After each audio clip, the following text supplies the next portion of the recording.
A fresh suspect is hunted for the Berlin Christmas market killings. German media name him as Anis A Tunisian asylum seeker in his 20s. I'm in Berlin as investigators announce a breakthrough. A suspect identified, but he's been on the run for almost 2 days. Here, tighter security for major public gatherings, including the changing of the guard at Buckingham Palace. Also this lunchtime, shocking new allegations in football's child abuse crisis. One alleged victim was just 4 years old. And about this baby boy who's come to earth to bring us joy. Northern Ireland's singing sensation, the 10-year-old with learning difficulties, wows the world with her magical voice.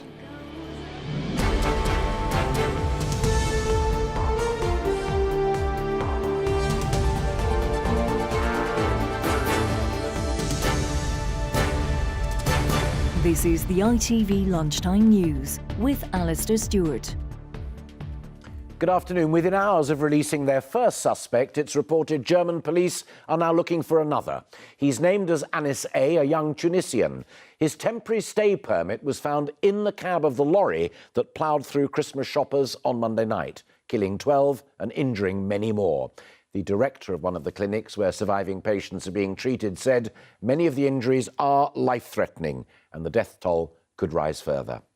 Well, this is the scene live now of the devastation, debris still littering the road. We'll talk live to our security editor in Berlin in a moment, but first, Sejal Carrier with our report. Berlin's grief is still raw. But amid the growing memorial to the victims, there is a growing sense of defiance and anger. That this city will not cave in to the fear the attack was intended to create. Security, though, has been stepped up. As reports suggest, German police now have a prime suspect and a huge manhunt is underway. German newspapers are reporting this is the man police are looking for. A Tunisian named only as Anis A, who's said to be in his early 20s and said to be armed and dangerous. His ID card, they say, was found in the cab of the truck used in the attack, and it's being suggested he was given a temporary residency permit after applying for asylum last April. 12 people were killed in Monday's attack, and it's thought Fabrizia De Lorenzo could be among the victims. The 31-year-old Italian is still missing. Her mobile phone was found on the scene. Some of the 48 people injured are being treated at the Charité hospital here in Berlin. Some of those injuries are said to be life-threatening, and the medical director says the death toll could rise further. There have been 13 admissions, 8 of them very serious, 2 of them died. And now we have in this hospital still 4 patients. They need additional surgery and care. The German police are under pressure to catch whoever carried out this attack. And while so-called Islamic State have claimed responsibility, they have yet to provide proof. We are the ones who make a brighter day. The message from this city is one of unity rather than division. But with the perpetrator of Monday's attack still on the loose, there is also a palpable sense of nervousness. Sejal Carrier, ITV News. Well, as you saw at the top of the programme, our security editor, Rohit Katru, is indeed live in Berlin for us this afternoon at the scene of that deadly attack.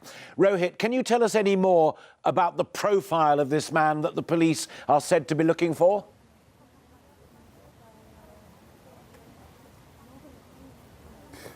Well, the police already know who he is because he's known to them for alleged low-level offences in the part of West Germany where he had been living. His name is Anis A, but he's thought to have several aliases. He has several passports, it said. His age, 21 years old, according to some documents, 23 according to others. He is from Tunisia, and as Sejal reported there, he's believed to have been given some sort of temporary residency status. Remember, this is day 3 of this investigation, though, and for the first 24 hours, it was being said by investigators that their suspect was a Pakistani refugee.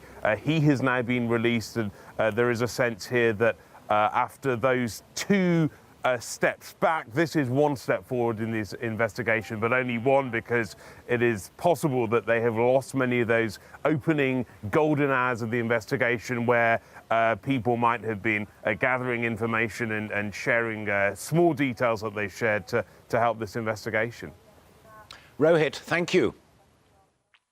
Well, here, following those deadly attacks that Rohit and Sejal were just talking about in Berlin, security has been stepped up outside Buckingham Palace during the daily changing of the guards ceremony. Roads around the palace are closed to traffic. Our political correspondent, Carl Dinnan, joins me live now from outside Buckingham Palace. So, Carl, clearly the authorities taking this very seriously in the light of Monday's attack.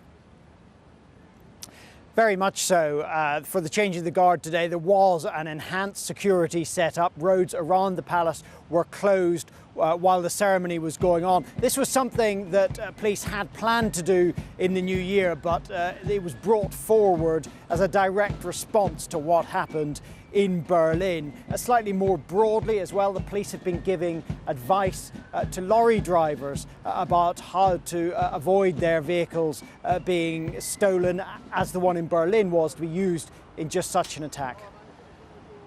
I don't think you can ever be absolutely sure that you've bolted the door on any possibility that a terrorist can hijack a truck in Britain. But we want to make it as hard as possible. And that's about personal security, it's about common sense, making sure your lorry is not unlocked and it's parked safely, and you never let anyone into the cab.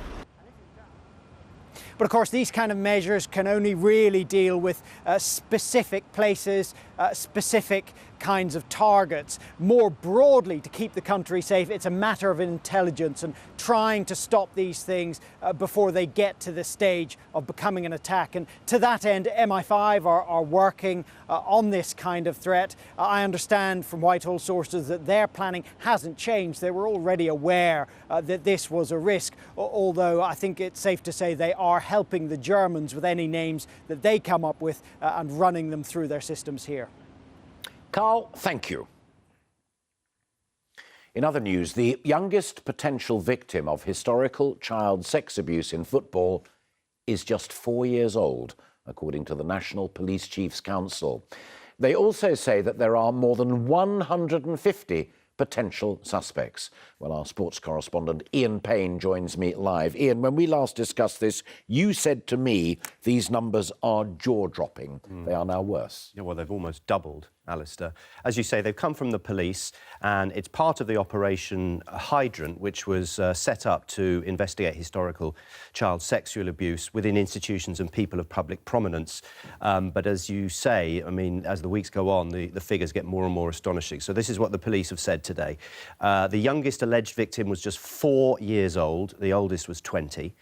The number of individuals who've claimed they were abused is now 429, and the number of suspected abusers has now climbed to 155. The police also say that 98% of the victims are male, and 150 football clubs are now involved. Do you sense that those victims are now feeling that they are being listened to? I think they are, because it's taken a long time, but finally they're being heard. For example, yesterday, some of those former footballers who come forward in the past few weeks finally had a meeting with the FA at Wembley. Ian Ackley on the left, Paul Stewart and David White also met with the police there. It was a very long discussion, lasted around 4 hours, and darkness had fallen by the time I managed to get a word with them afterwards. But it's a meeting that some of these men have been waiting for 20 years. It's taken a very, very long time. I don't want to be entrenched in the past, though. I want to look at moving forward, because that's what this is about. It's about protecting children today and making sure that some of these failings and mistakes don't happen again. And the impression I got was they were very encouraged by what the FA had said to them yesterday. Any idea of what the FA are actually going to do? Well, that's a really interesting question, because they were very bullish when they announced that they were going to launch this inquiry, but actually we don't know when it's going to start. We're told that we should get more information tomorrow or sometime this week, but obviously Christmas is coming now, may not even start till the new year.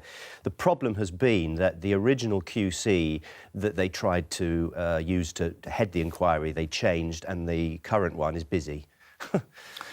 Hey-ho. Ian, thank you.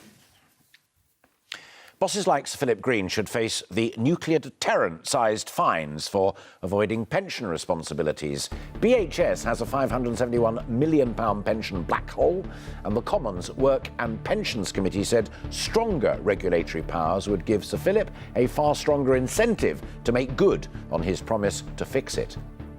Top graduates could become prison officers as part of a new initiative backed by the Justice Secretary. The two-year programme will see participants complete a master's degree whilst working alongside existing jail staff. And a drone register could be introduced in a bid to crack down on reckless users. Let's hope the Department of Transport scheme could help authorities identify the owners of drones which are flown illegally, and tougher penalties for flying in restricted areas. A multi-millionaire property developer has been found guilty of murdering his girlfriend, who he'd been paying to live on his grounds. Peter Morgan killed Georgina Simmons at her home in Newport in January after discovering that she had plans to blackmail him. Well, our Wales correspondent Rupert Evelyn has the details. Well, I had the intention to kill her, didn't I? But I didn't. The matter-of-fact confession of killer Peter Morgan, a millionaire who chose to end the life of his escort girlfriend rather than let her reveal details of their sordid relationship to his wife and children. And she could have still gone on and blackmailed me, couldn't she?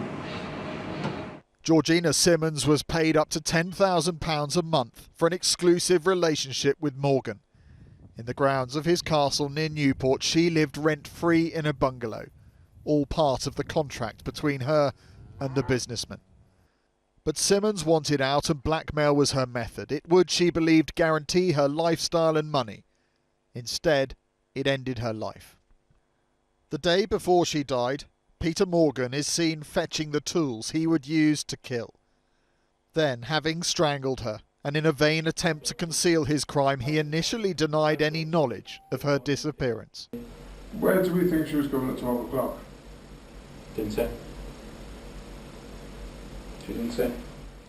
She just wanted me gone by 12.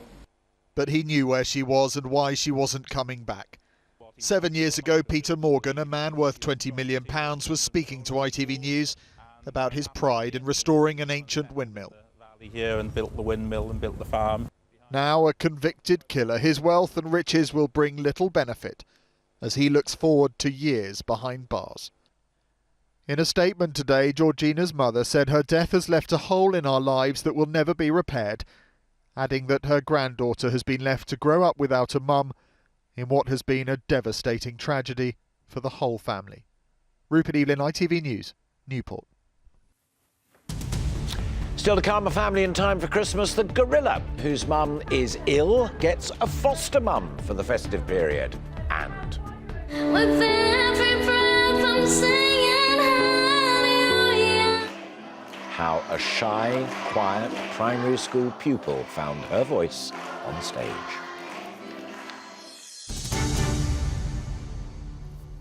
But first, one of Britain's biggest abortion providers has been slammed by a health watchdog for putting women at risk.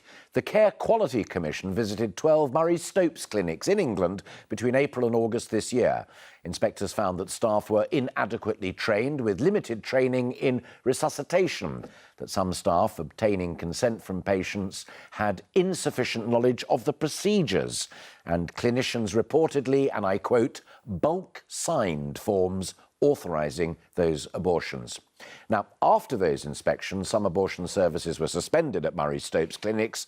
They now say that they have made considerable changes and all services have since resumed. Well, joining me now is Claire Murphy from the British Pregnancy Advisory Service. Is there not bound to be some danger in offering such a complex procedure outside the NHS? Well, absolutely not, because it's not a complex procedure. Abortion is a very safe and straightforward procedure that 1 in 3 women will need in her lifetime.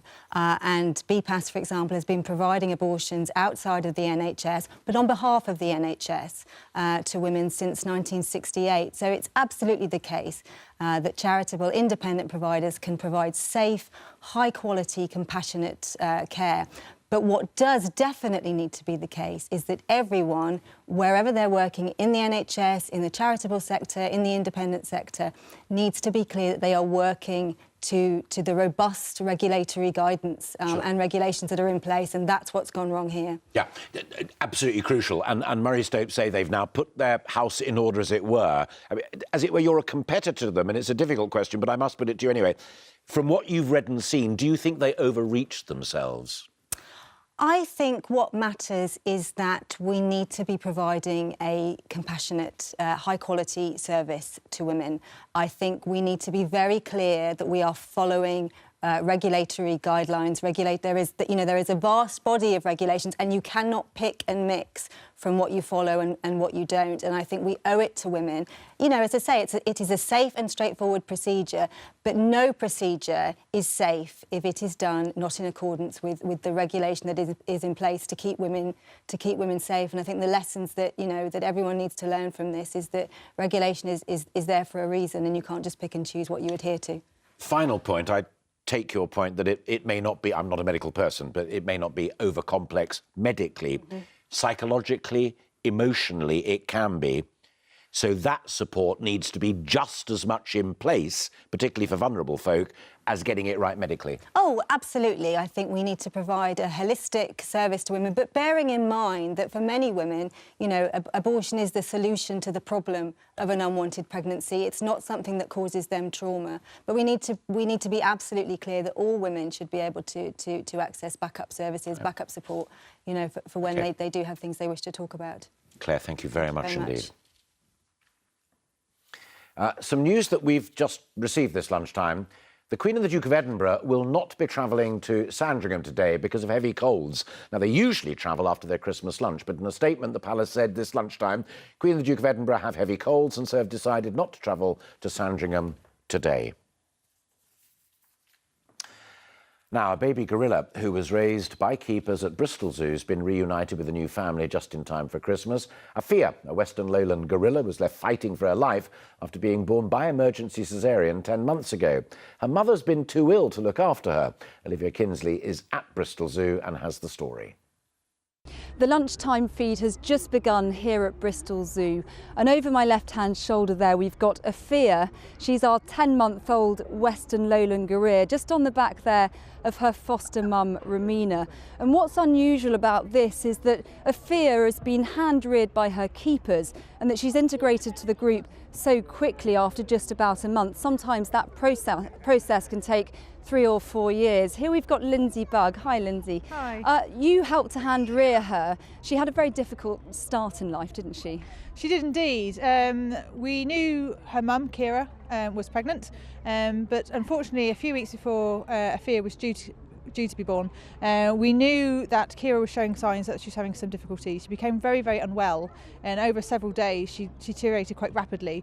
And we made the difficult decision to put her under a general anaesthetic so we could see what was going on. And we were very lucky to have a human gynaecologist with us for that procedure, and he actually advised that we did emergency C-section that evening. So we did it. We didn't know if both were going to survive. Both were ill for quite a time afterwards, but both have fully recovered. And now to have Afia back in the group where she belongs, not with her mother, that didn't quite work out as well as we hoped, but she does have a surrogate mum who's doing an absolute perfect job, and we couldn't be happier. How do you hand rear a gorilla? It's very similar actually to hand rearing a baby, but having a baby. They're one of the easiest primates in that sense, because you can use a lot of things that you would naturally use with humans. You can use human formula milk. We do use nappies on them when they're not in the gorilla house, just protect us and our clothing really. Certainly sort of the evenings, you don't want to be dealing with lots of mess in your bed. So for practical reasons like that, but it's also very, very important for us to minimise the hand printing and imprinting on humans. We really wanted to give her the best chance of being a fully socialised gorilla, and to do that we knew we had to get her back in the group as soon as possible. Because she has done so well with this integration process, the hope is now that she will go on to become a very well socialised and integrated gorilla in this group, and one day hopefully go on to have children of her own. Olivia Kinsley with the best job of the day. Finally, a bit of pre-Christmas magic. Kaylee Rogers is a pupil at a special needs school in Northern Ireland. Her teachers say she's usually quiet and shy till she sings. When Kaylee performed at her Christmas Carol concert, she stunned the audience. Helena Carter has the story. I've heard about this baby boy who's come to earth to bring us joy, and I just wanna sing this song to you. It's this schoolgirl's solo that reduced the audience to tears and that's taken the internet by storm. And the major depth, with every breath I'm singing hallelujah. Hearing her sing, you'd never imagine 10-year-old Kaylee struggled with shyness. She has autism and ADHD, but has been growing in confidence with every performance. It was really amazing how many views I got. Just loved doing it. I felt so happy. The video was recorded as part of Killard House Special Schools Christmas show and has attracted attention from as far away as Australia and Japan. For a child who came before who wouldn't really talk, wouldn't really speak, wouldn't really read out in class, to stand and perform in front of an audience is amazing. But of all those who've heard her sing, there's one person in particular who couldn't be prouder. Kaylee would just sing in class is kind of how it unfolded, and they noticed she was singing Frozen theme, and from then on she kind of performed for her class, and it just kind of snowballed from there. You know, we love our children with their special needs because it is a blessing. Like, look where we are today.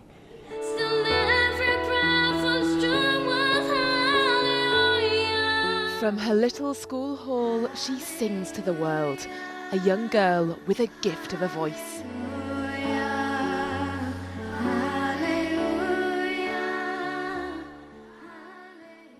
Hallelujah indeed. The ITV Evening News is back at 6:30, but from all of us for now, a very good afternoon to you. Bye-bye.